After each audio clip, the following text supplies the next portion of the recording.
Muy buenos días, muy buenas tardes y buenas noches. ¿Qué tal? Bienvenidos a Fanzone Podcast. Soy Daniel Marchena y os invito a que nos acompañéis un rato porque hoy va a ser un programa muy interesante. Tenemos el placer de recibir como invitado a un periodista que más que un periodista se le podría catalogar como una especie de superperiodista porque nuestro protagonista ha estado en los lugares más peligrosos del mundo denunciando situaciones en las cuales las personas implicadas viven en unas circunstancias muy injustas, adversas y alertándonos de posibles riesgos que nos pueden afectar en un futuro. Valentía podría ser uno de los adjetivos más recurrentes por todo ello, pero además, por si fuera poco, es la única persona en el mundo que se atreve a decirle a la cara al Mono Burgos que es un pésimo cantante. Y no puede ser otro que el gran Jalis de la Serna. ¿Qué tal? Bienvenido. Muy buenas, ¿qué tal, Dani? ¿Cómo estás? Pues genial, genial. Aquí encantadísimo de que estés hoy aquí con nosotros, que nos puedas acompañar un rato, además en este día tan importante, ¿no? En esta especie de derbi, ¿no? Atlético-Barça. Ya sabemos que eres muy colchonero. Sí, sí, Y así que bueno, al final de la entrevista te pediré una porra, a ver qué surge de ahí. fenomenal. Así, Intentaremos lo que tú quieras. Nada, pues encantado de estar aquí contigo. Muchísimas gracias por tus palabras y bueno, realmente es un placer. Es un placer siempre que se queda con buena gente para hablar de fútbol o hablar de aficiones que uno comparte, pues es buena señal. genial, genial. Sí, sí, desde luego. Bueno, en cuanto a aficiones no tanto, yo soy del Real Madrid, pero bueno, ese es otro tema. Así Bueno, que bueno. nada. Aficiones al fútbol, ¿no? Al final el ADN de cada uno es el ADN de cada uno, pero bueno, el fútbol es un deporte maravilloso que al final la afición por ese deporte, más allá de a qué equipo se apoye, yo creo que, que nos seguirá uniendo. Exactamente, exactamente. Eso son bonitas palabras, además, teniendo en cuenta, bueno, bajo un respeto absoluto, ¿no? No, no como en otros países. Así que, bueno, de momento que sea así. Así que, bueno, la entrevista va a ser un viaje que partimos desde Madrid, el lugar donde tú naciste, y viajaremos pues a distintos lugares del mundo que ya mencionaremos más adelante, poco a poco. Pero bueno, digo Madrid porque tú naciste en Madrid, ¿verdad? Sí, en Madrid nací en Madrid, en el Hospital La Paz, ¿no? En aquel entonces yo he vivido toda la vida en Colmenar Viejo y en aquel entonces, cuando las señoras iban a dar a luz, iban al Hospital La Paz. Ujú. Y ya desde aquel momento ya sabías que, justo cuando naciste, ya sabía que ibas a ser un periodista, lo que se dice un periodista de raza, ¿no? Realmente, que te adrenta, Bueno, que sí. realmente, o sea, yo, digamos que hay mucha gente, ¿no? Y más es un poco recurrente en el periodismo, mucha gente que cuenta que desde pequeño hacía entrevistas con un peine o con un cepillo, lo cogía como si fuera un micrófono y hacía entrevistas, o se hacía sellos de corresponsal con la goma de borrar. Yo realmente llegué al periodismo de una manera muy lógica. O sea, yo creo que llegado un momento, mis padres son médicos los dos, mi padre y mi madre han sido médicos, y Ujú. entonces yo tenía mucha vocación para ver esto de medicina. Creo que no tenía capacidad, pero sí tenía capacidad de ser periodista, y entonces en ese sentido, llegado un momento determinado, pensé que tenía cualidades para ello y por eso estudié periodismo. Y la verdad que me alegro mucho. Ahora mismo sí que tengo mucha afición por el periodismo. Soy un periodista muy convencido. Creo que el periodismo es una herramienta maravillosa para intentar cambiar el mundo Ujú. y ahora mismo lo ejerzo así. Pero en el momento, es verdad que no soy ese tipo de periodista vocacional que de primeras quería ser periodista toda la vida, no. Yo llegué al periodismo por convicción y ahora mismo pues realmente lo ejerzo con mucho gusto y con mucha convicción de que realmente es una herramienta para cambiar el mundo. Ujú. Efectivamente, y además mostrando tus programas y tus trabajos realmente sí que lo parece y bueno, en eso nos meteremos más adelante, el hecho de cambiar, ¿no? Y de intentar mejorar las cosas, las situaciones, porque has denunciado situaciones, la verdad, bastante peliagudas, ¿no? Se podría decir. Así que bueno, partimos ya desde Madrid y viajamos hacia Pyongyang, Corea del Norte, es el primer destino que me gustaría tratar. Sí. ¿Cómo fue la experiencia de trabajar y filmar en el país al final más hermético del mundo? Pues sí, exactamente es lo que tú dices. Es un país muy hermético, un país en el que realmente no, digamos que no hace falta contar mucho más, ¿no? Es un país muy hermético, un país en el que hay que hacer muchas gestiones para que te dejen entrar simplemente, y una vez que te dejan entrar, pues se trata de observar todo lo que puedas y contarlo de la mejor manera posible.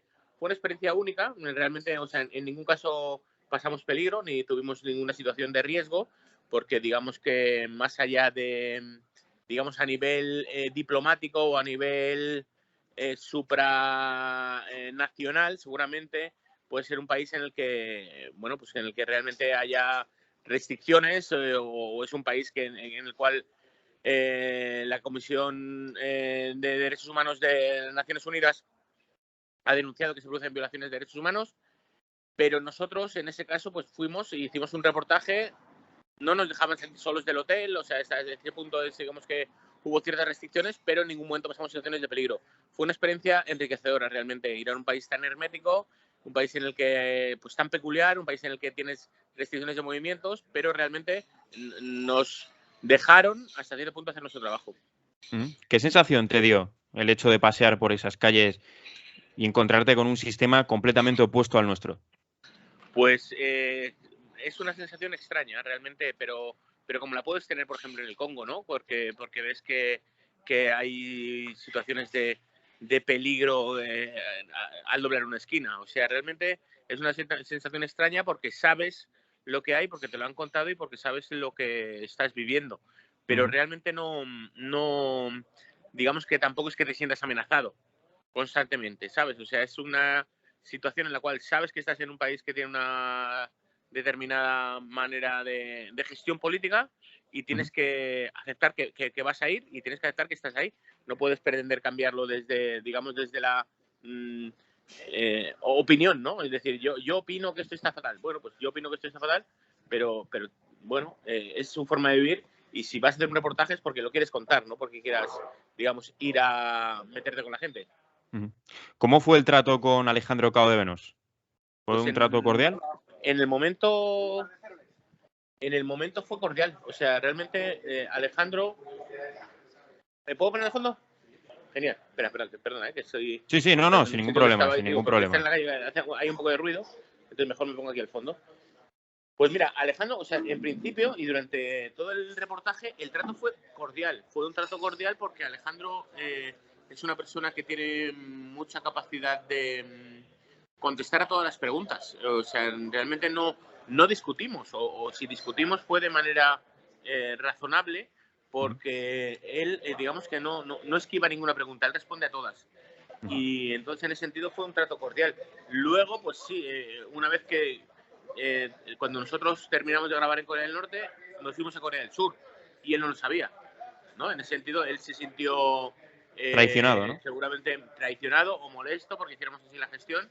La verdad que nosotros, en cualquier caso, siempre decimos que no tenemos por qué contarle a nadie cómo vamos a hacer un Claro. reportaje. Pero en este caso, bueno, pues lo hicimos como entendimos que teníamos que hacerlo.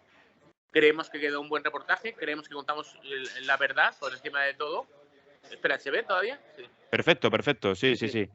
Contamos la verdad por encima de todo y bueno, así fue. O sea, durante los primeros días o sea, durante los días que grabamos, el trato fue cordial en todo momento y luego posteriormente, pues lo que hemos visto, ¿no? Pues él se sintió traicionado seguramente y se ha dedicado a decir cosas negativas de mí que realmente creo que no se corresponde con la realidad. Sí, se ha dedicado un poco a difamar en ese sentido, ¿no? Puede guardar Sí, quizás un cierto rencor, pero bueno, claro, yo entiendo también vuestra parte de no tener por qué, ¿no? Mostrar vuestro planning de Madrid o sea, de la salida de Madrid a la vuelta de Madrid y por dónde pasáis. Yo, por esa parte, evidentemente también la entiendo. ¿Te dio la sensación de que era un pueblo feliz, Corea del Norte? ¿El pueblo pues norcoreano? tampoco te dan, o sea, ya te digo, es un lugar en el que tienes muchas restricciones de movimiento, en el que no puedes salir solo del hotel, o sea, realmente nosotros no podíamos salir solos del hotel, si no había un funcionario del gobierno norcoreano que nos permitiera salir en cada momento.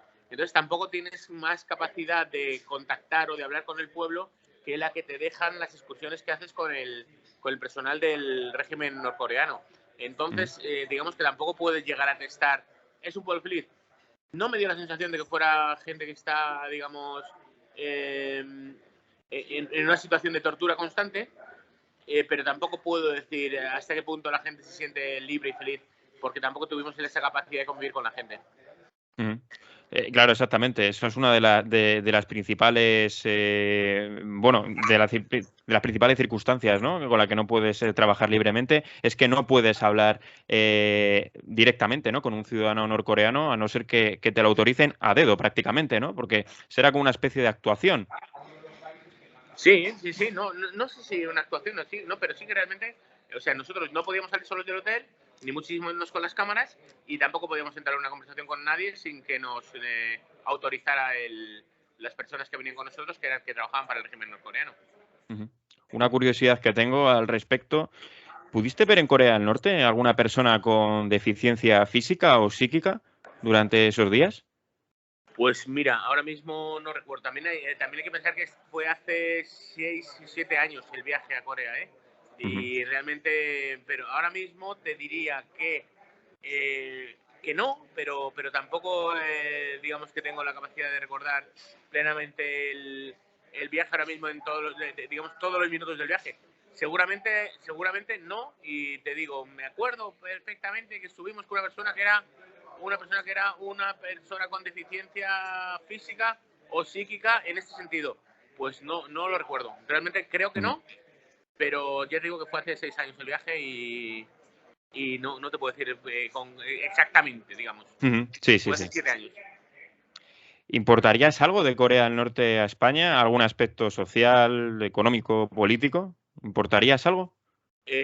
Bueno, ahora mismo te diría que creo que España es un país que está en el primer mundo en cuanto a libertades, en cuanto a economía. Creo que somos una sociedad sobreenriquecida, creo que somos una sociedad sobreacomodada y que realmente estamos en un nivel que tal vez no valoramos hasta qué punto somos una sociedad sobreenriquecida y sobreacomodada, y creo que estamos en un nivel extraordinario en este sentido, y bueno, creo que está muy bien mantenerse como estamos, dentro de que creo que todos deberíamos ser un poco más solidarios en todos los aspectos de la vida y de la sociedad, pero no importaría nada de Corea del Norte, sino que intentaría que el nivel de sociedad, de bienestar y de acomodamiento que tenemos en España, pues tal vez con una impronta de recuperar principios sociales, principios vitales, pero sí, creo que es más exportable lo nuestro que importable nada más.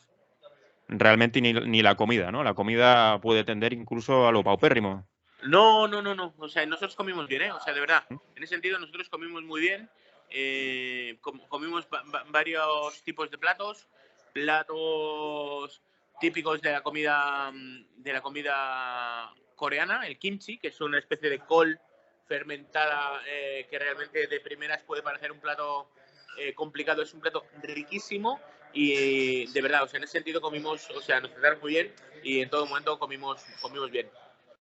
Bueno, pues partimos ya de Pyongyang, cogemos un vuelo lo más rápido posible, al estilo Argo, y nos dirigimos a El Salvador, y más en concreto a la prisión donde están situados los Maras 18.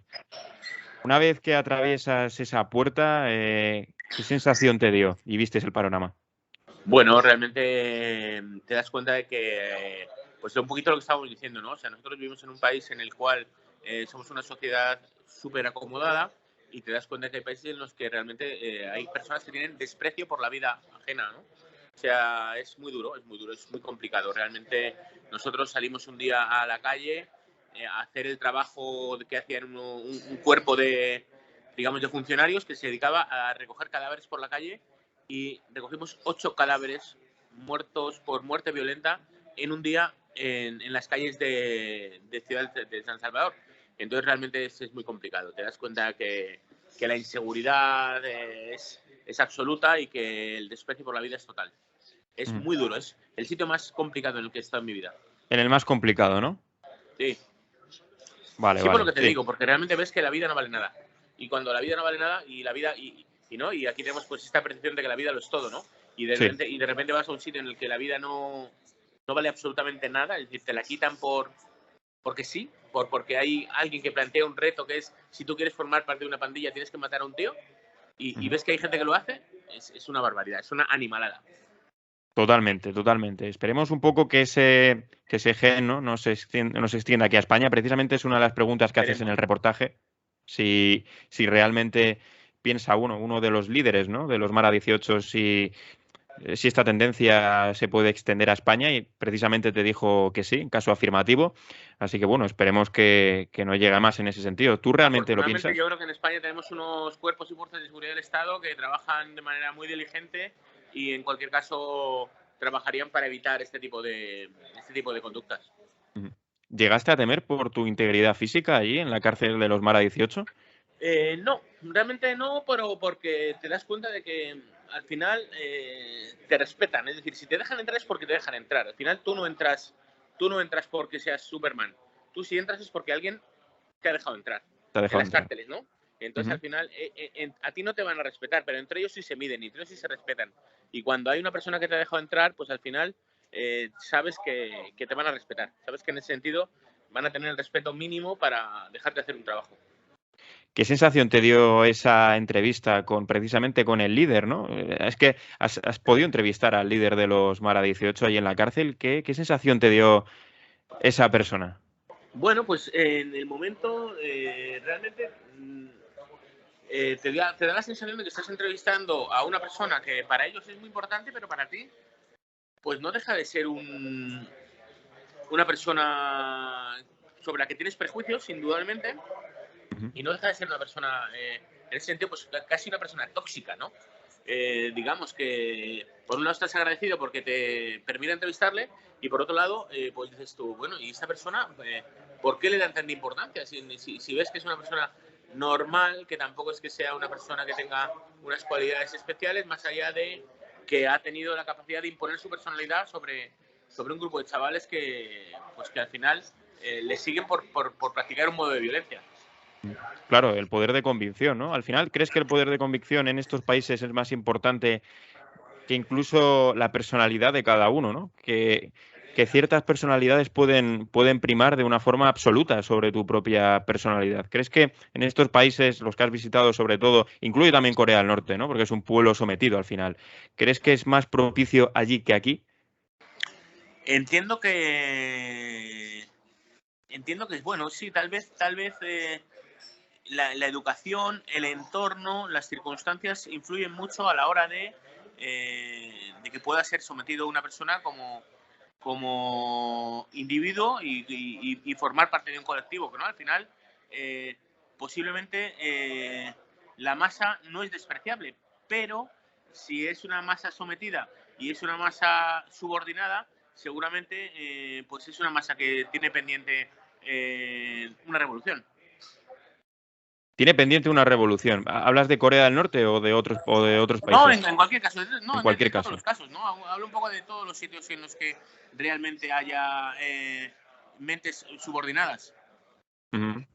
Efectivamente, ¿no? Al final cada uno, pues bueno, en el fondo supongo, ¿no?, que tiene la capacidad para vislumbrar un poco la realidad, ¿no? Espero que sea así. En el caso de Corea del Norte parecen que estaban abducidos un poco, ¿no?, cuando entraste en esa Es muy, clase. o sea, todo el tema educacional, todo el tema, es decir, una sociedad que está educada en el culto, más allá Claro. del respeto, en el culto a unos líderes, pues seguramente tenga mucho de sociedad alienada, Ujú.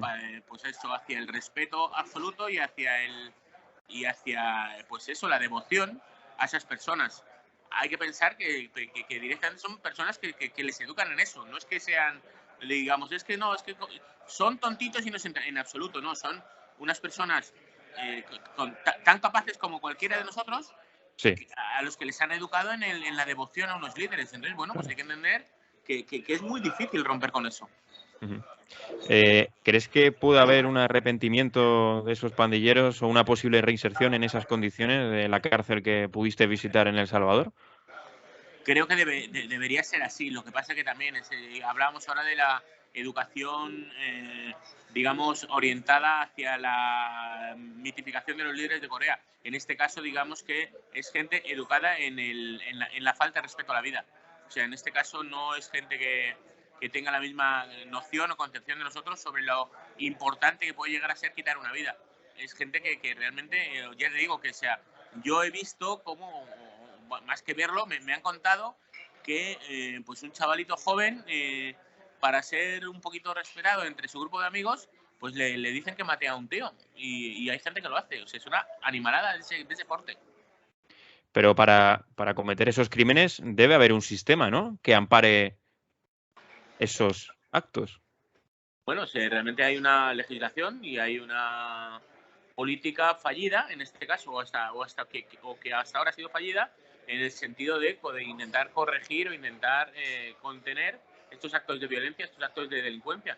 Pero claro, deberían, en mi opinión, debería ser una prioridad mundial. En mi opinión, sí, pero yo no soy un gestor. Ujú. No, efectivamente, no. Ya con solo tu trabajo, yo creo que pones en aprieto, bueno, pues digamos, a muchos estamentos de la sociedad. Y más adelante también comentaremos otros países, incluso multinacionales, yo creo. Así que bueno, en ese tema es un trabajazo. Bueno, pues pasamos ahora de El Salvador a Honduras, de este país donde el índice de homicidios es de los más elevados del mundo. Eh, ¿Qué crees que es lo que realmente corrompe a Honduras? ¿El narcotráfico o más bien la corrupción política? No lo sé. O sea, en cuanto a corrupción política, yo prefiero no opinar porque realmente, es decir, al final estás 10 días, 12 en un país y tampoco te da tiempo a evaluar hasta qué punto la sociedad es corrupta, ¿no? Lo que sí creo es que, bueno, Centroamérica, tanto El Salvador como Honduras, como Guatemala, son países en los que hay mucha violencia. Realmente piensa que son el punto intermedio entre los países donde se produce la droga, donde se produce la cocaína y donde más se consume, ¿no? Entre Sudamérica y Norteamérica está Centroamérica. Y entonces estos países tienen un poco esta circunstancia que inevitablemente, pues, geográficamente están situados ahí y realmente, pues eso, hay muchos intereses económicos relacionados con la delincuencia e inevitablemente, pues, se producen situaciones de, de delincuencia. Lo que te Mm. digo, o sea, es complicado. O sea, no sé si es una sociedad, no creo que sea una sociedad corrupta, no creo que haya, digamos, personas que nazcan con la condición de, oh, qué persona más terrible. No, evidentemente no, pero las circunstancias que le dan en este caso la situación geográfica del lugar, pues son muy complicadas. Claro. Bueno, también podría pasar en España, ¿no? Estamos en un lugar privilegiado geográficamente, se podría decir, entre dos continentes, con lo cual, pues bueno, pero sí que es cierto que aquí quizás se han dado otras circunstancias, bueno, de que estemos en Europa y otras circunstancias por las cuales no se haya desarrollado este sistema, aunque bueno, en cierta manera sí es corrupto, ¿no? Porque tenemos muchos casos de corrupción, pero quizás no a este nivel.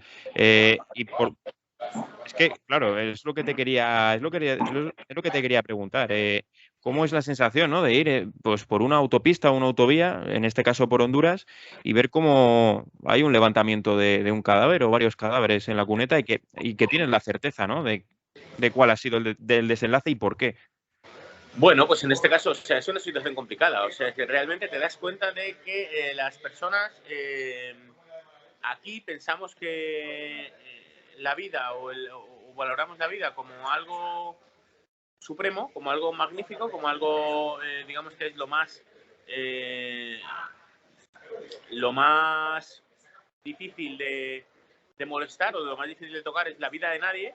Y sin embargo hay países en los que no, hay países en los que realmente quitar una vida es casi un acto de desprecio y lo hacen así. Entonces te das cuenta de que es muy complicado, es muy fastidiado, muy difícil.